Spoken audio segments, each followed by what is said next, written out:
बिस्मिल्लाहिर्रहमानिर्रहीम। Welcome to my YouTube channel. आज हम excretion and osmoregulation in mammals को डिस्कस करने जा रहे हैं। इससे पहले के तमाम लेक्चर्स अवेलेबल हैं और इसके बाद के तमाम लेक्चर्स अवेलेबल हैं, क्योंकि जब तक आप लोग आओगे ये सारे लेक्चर्स ऑलरेडी अपलोड हो चुके होंगे। ओके, तो यार आज संडे है तो दूसरी वीडियो बना रहा हूँ इसके ऊपर। इससे पहले जो है ना मैंने बनाई थी सर्कुलेशन वाली वीडियो, क्योंकि मेरे पास टाइम कम होता है। तो आज संडे मैंने कहा आप लोगों ने जितनी मेहनतें की हुई थी, तो मैंने कहा यार बस अपलोड ही कर दो, एक साथ अपलोड कर दो।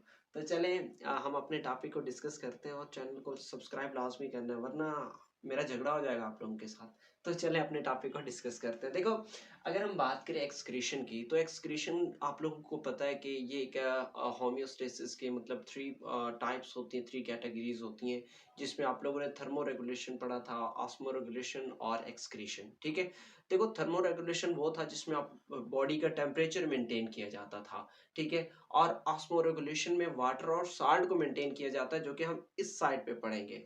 और उसके अलावा एक्सक्रीशन, एक्सक्रीशन में ये है कि जो वेस्ट मटेरियल है उसको रिमूव किया जाता है। ऑस्मो रेगुलेशन में जो साल्ट और एक्सेस वाटर है ना, एक्सेस, उसको रिमूव कर दिया जाता है। और जो एक्सक्रीशन है उसमें किसको रिमूव किया जाता है? वेस्ट मटेरियल को रिमूव किया जाता है, जो कि अगर मैं बात करूं इन the case of mammals that is urea. Okay, तो चले हम अपने टॉपिक को डिस्कस करते हैं। देखिए आपको पता है मैमल्स के पास जो ना मेटानेफ्रिक किडनी होता है। अब मेटानेफ्रिक किडनी एक्चुअली एक ऐसा किडनी, वैसे चले मैं आपको किडनी के टाइप्स ही बता दूं पहले। There are three types of kidneys जो कि वेरीज करती हैं डिफरेंट एनिमल्स में। फॉर एग्जांपल फर्स्ट है प्रोनेफ्रिक किडनी। प्रोनेफ्रिक किडनी या प्रोनेफ्रोज भी आप इसे कह सकते हो, कि ये जो ना प्रिमिटिव जानदार वर्टिब्रेट्स जो हैं उनमें पाई जाती है। फॉर एग्जांपल एम्फिऑक्सिस की बात कर लो, साइक्लोस्टोमा की बात कर लो, या प्रिमिटिव फिशेस की बात कर लो, उनमें नेफ्रोज प्रोनेफ्रोज किडनी पाया जाता था। ठीक है, और उसके अलावा बाकी जितनी भी फिशेस हैं, फिशेस और एम्फीबियंस, इन दोनों में मेसोनेफ्रिक किडनी पाया जाता है। मैंने अभी प्रोनेफ्रोज और मेसोनेफ्रोज की बात की है। प्रोनेफ्रोज किस में पाया जाता है? कि ये साइक्लोस्टोम्स और उसके अलावा एम्फिऑक्सिस में पाया जाता है। और उसके अलावा मैंने बात की जो मेसोनेफ्रोज है, मेसोनेफ्रोज या mesonephric kidney, that is present in fishes and as well as in amphibians. But if I talk about the metanephric kidney is present in birds, reptiles and the mammals. Actually जो mesonephric metanephric kidney है, ये very complex organ है, very well developed है, highly developed है। Okay, अब इसका function क्या है कि ये it regulates the pH of blood, it regulates the blood pressure, it removes out the waste material। ठीक है, जितनी भी आपके ब्लड की कंपोजिशन को मेंटेन करना, ये सारे के सारे फंक्शन कौन कर रहा है? ये मेटानेफ्रिक किडनी परफॉर्म कर रहा है। ओके, तो अब जो इन रिस्पॉन्स अगर मैं बात करूं इन द केस ऑफ मैमल्स, जो वेस्ट मटेरियल प्रोड्यूस होता है दैट इज यूरिया। और इसी तरीके से आप बर्ड्स की बात कर लो, रेप्टाइल्स की बात कर लो, उनमें क्या होता है? यूरिया मतलब जो बर्ड्स हैं उनमें तो यूरिक एसिड होता है, लेकिन रेप्टाइल्स में मिक्स होता है यूरिया भी, यूरिक एसिड भी। ओके, तो फिशेस की बात कर लो, उनमें अमोनिया होता है, क्योंकि वो वाटर में रहती हैं, तो इस वजह से वो ज्यादा से ज्यादा मतलब वाटर रिक्वायर्ड होता है अमोनिया को रिमूव करने के लिए। ठीक है, in the case of mammals तो less water is required to remove the urea from the body of organism. Okay, तो चले इस चीज को अब मैं व्हाइट बोर्ड की तरफ ही देख के थोड़ा समझाता हूँ, ज्यादा हो गया।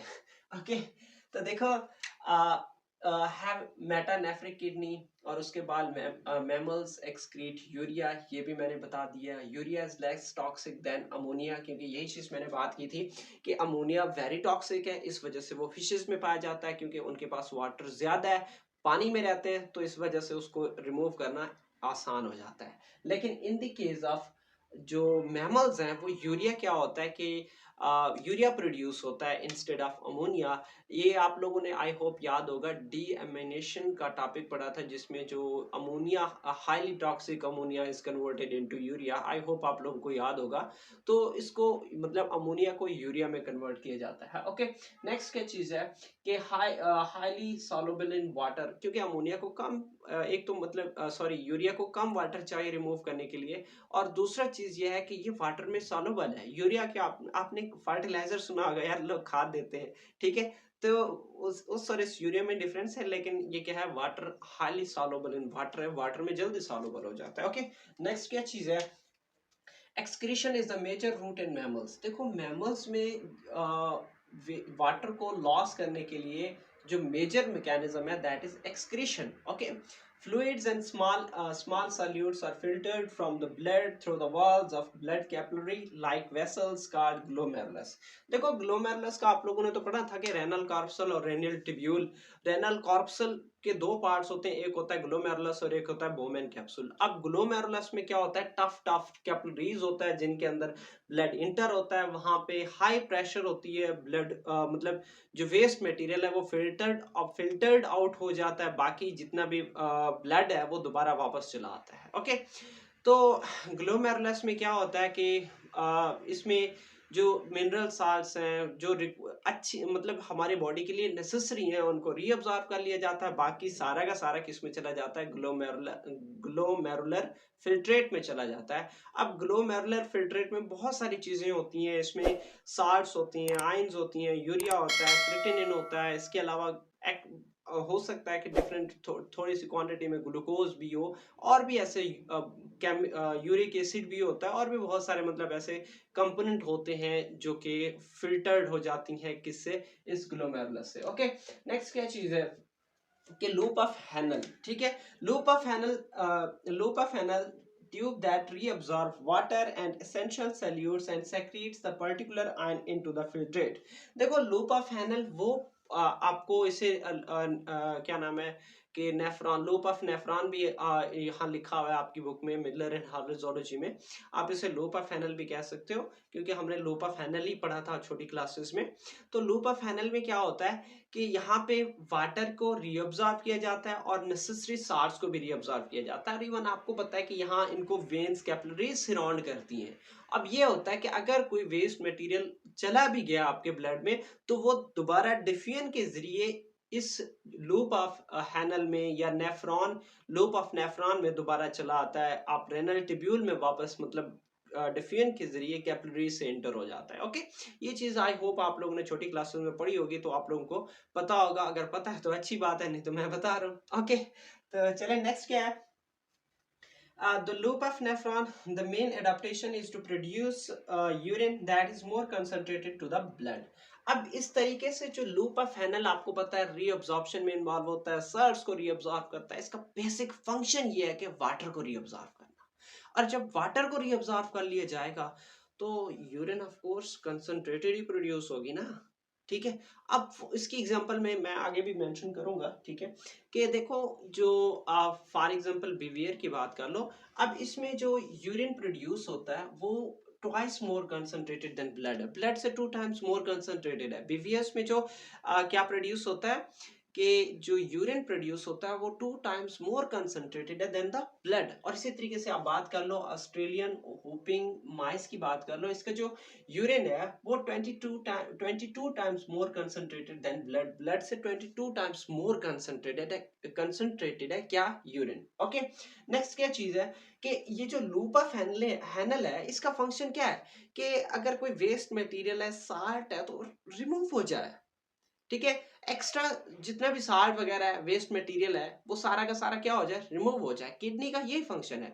तो यही फंक्शन चंद और ग्लैंड्स भी परफॉर्म करते हैं, जैसे कि नेजल ग्लैंड और ऑर्बिटल ग्लैंड्स परफॉर्म करते हैं इन रेप्टाइल्स। रेप्टाइल्स और बर्ड्स में क्या होता है कि नेजल ग्लैंड्स और ऑर्बिटल ग्लैंड्स मौजूद होती हैं, जिनका बेसिक फंक्शन ये होता है कि अगर बॉडी के अंदर एक्स्ट्रा साल्ट है तो उनको रीअब्सॉर्ब करके रिमूव आउट कर दिया जाता है through out the snares and इसी तरीके से टंग के जरिए। ओके, तो देखो यहाँ भी आपको पता है किडनी यही फंक्शन कर रही है कि आपके बॉडी के अंदर एक्स्ट्रा साल्ट है, वेस्ट मटेरियल है, उस सारों को कैप्चर कर रहा है। ओके, अब इसके पीछे रीजन ये है कि आपकी वाटर कंजर्व हो जाए, बाकी जो वेस्ट मटेरियल है वो निकल जाए, ठीक है। किडनी का तो यही काम है फिल्ट्रेशन में कि वेस्ट मटेरियल को रिमूव करना, ब्लड से जितना भी वेस्ट मटेरियल है उसको सारे को क्या कर दो, रिमूव कर दो। ओके, तो इसमें भी यही होता है, ठीक है, कि वाटर को कंजर्व करना है, और इन्हीं साल्ट्स ग्लैंड्स का भी यही काम है, आपकी किडनी का भी यही काम है। Okay, conserve the water. Next क्या चीज है कि water loss greatly depend upon, कि वाटर लॉस किस चीज पे डिपेंड करता है, एक्टिविटी पे। भाई ऑर्गेनिज्म कौन कौन सी एक्टिविटीज कर रहा है, कोई स्ट्रॉन्ग एक्टिविटीज कर रहा है, कोई ऐसे बैठा हुआ है। अब जो बैठा हुआ है उसको पानी की ज्यादा जरूरत होगी, जो बेचारा इतना काम कर रहा है, गर्मी में बहुत ज्यादा पसीना निकल रहा है, तो उसकी एक्टिविटी पे डिपेंड करता है कि उसकी वाटर कितनी उसको चाहिए, कितना वो यूज करता है, कितनी वो फर्दर एक्सक्रीट होगी, तो ये उस पर डिपेंड करता है। ओके, नेक्स्ट क्या है कि फिजियोलॉजी, फंक्शनिंग, कौन सी बॉडी उसकी कौन सी फंक्शनिंग परफॉर्म कर रही है, ठीक है। अब नेक्स्ट क्या है, इन्वायरमेंटल टेम्परेचर, के बाहर टेम्परेचर कैसा है, मैं यहाँ बैठा हूँ, दैट्स बहुत नॉर्मल टेम्परेचर है, लेकिन जो बाहर बंदे गर्मी में काम कर रहे हैं तो उनका टेम्परेचर ज्यादा होगा, मतलब बाहर टेम्परेचर ज्यादा होगा, तो इस वजह से अगर टेम्परेचर ज्यादा है तो वाटर लॉस भी क्या होगा, ज्यादा होगा। Okay, water is lost through urine and feces। अब इन feces और यूरिन के जरिए क्या किया जाता है, उस वाटर को रिमूव आउट कर दिया जाता है थ्रू आउट द बॉडी, ठीक है। अब evaporation by sweat glands and respiratory surfaces, आपको पता है sweat glands, पसीना जो आता है वो वाटर लॉस होता है। आपको पता है कि हम सर्दियों में मतलब ये कि यूरिन क्यों ज्यादा प्रोड्यूस होता है, पेशाब ज्यादा क्यों होता है, उसके पीछे रीजन ये है कि गर्मियों में तो स्वेट ग्लैंड्स पसीने मतलब के जरिए वाटर एवापोरेट हो जाता है, लेकिन सर्दियों में तो ऐसा नहीं होता। अब जो एवापोरेट होने वाला पानी है वो भी किससे, मतलब यूरिन के जरिए, पेशाब के जरिए, मतलब बॉडी से रिमूव हो जाता है। ओके, अब नेक्स्ट क्या चीज है, mammals adopt behavioural and physiological mechanism, ठीक है। अब वाटर को वाटर लॉस से बचने के लिए animals different physiological and behavioural mechanism को अडॉप्ट करते हैं। अब उसकी एग्जांपल में क्या है, कैंगरो रूट की रैट की बात कर लो। अब ये क्या करता है कि वाटर पिए बगैर रह सकता है, उसके पीछे रीजन ये है कि वो उसकी जो फीसेस होती हैं वो ऑलमोस्ट ड्राई होती हैं। क्यों? क्योंकि भाई वो वाटर ना तो पीता है, ठीक है, नहीं पीता, तो उसमें वाटर की क्वांटिटी कम होगी, वाटर की क्वांटिटी कम होगी तो भाई उसके जो फीसेस हैं वो क्या होंगे, ड्राई होंगे, बिल्कुल ड्राई होंगे। और उसके अलावा ये नॉकटर्नल है, बाहर गर्मी में तो निकलती ही नहीं, और निकलता है या निकलती मुझे नहीं पता, तो गर्मी में नहीं निकलता तो भाई उसको धूप नहीं लगेगी, धूप नहीं लगेगी तो स्वेट ग्लैंड पसीना नहीं प्रोड्यूस करेंगे, रात के टाइम आराम से मजे से ओके रहती है। ओके, नेक्स्ट क्या चीज है कि लो प्रोटीन डाइट को इनटेक करना। देखो आपको पता है कि प्रोटीन इनटेक नहीं करेगा तो भाई उसमें जो अमोनिया है, यूरिया है, यूरिक एसिड है, ये चीजें नहीं प्रोड्यूस होंगी। अगर ये चीजें प्रोड्यूस नहीं होंगी तो उनको रिमूव भी नहीं किया जाएगा, अगर उनको नहीं रिमूव किया जाएगा तो उसके लिए वाटर की रिक्वायरमेंट भी नहीं है। और इसी तरीके से ऑक्सीडेशन ऑफ कार्बोहाइड्रेट्स करवाई जाती है। अब कार्बोहाइड्रेट के ऑक्सीडेशन से आपको पता है कि water is produced as a by product.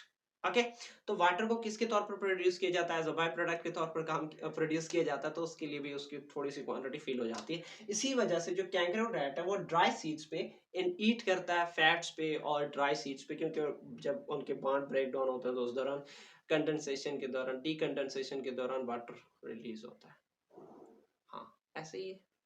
आप लोग अगर गलत हो तो ठीक कर देना। ओके, तो ये था हमारा आज का लेक्चर। आज मैंने स्पीड से पढ़ाया, इसके पीछे रीजन ये है कि आप लोग बहुत कहते हैं कि स्लो स्लो स्लो, सारा टाइम आपके व्हाइट बोर्ड पे लिखने में चला जाता है, तो मैंने इस वजह से स्पीड पकड़ा है। ओके, तो सब्सक्राइब लाजमी कर देना। इंशाल्लाह मिलते हैं नेक्स्ट वीडियो में। इरादा तो है कि नेक्स्ट वीडियो बनाओ, बाकी आपकी किस्मत। इंशाल्लाह मिलते हैं नेक्स्ट वीडियो में, तब तक इजाजत चाहता हूँ। ओके, अल्लाह।